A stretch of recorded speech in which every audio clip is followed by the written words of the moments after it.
సెలవులు స్టార్ట్ అయిపోయినాయి. మా వాడికి టిఫిన్లు అప్పగించానా చేసుకొని తింటాం. మ్యాగీ చేయడం వచ్చు, ఇంకా బొరుగులు చేయడం వచ్చు. ఈరోజు మక్రోన్ చేస్తున్నాడు. బొరుగులు కానీ మ్యాగీ కానీ ఈజీ కదా. ఇది ఎట్లా చేయాలో చూపి, నువ్వేం చేయని అవసరం లే, నువ్వు పనికి పోయినా నేను చేసుకుంటా అని చెప్తున్నాడు.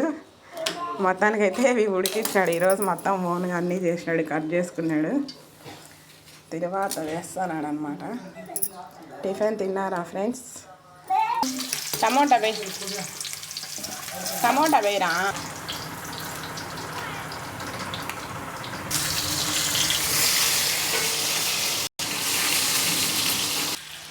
ఇది ఇక్కడ వదిలేసి బ్రష్ అయిన పోయినాడు వీడు. వేసేసి బ్రష్ అప్పుడే కడిగినావా అంత ఫాస్ట్గానా? అంతే అంతే.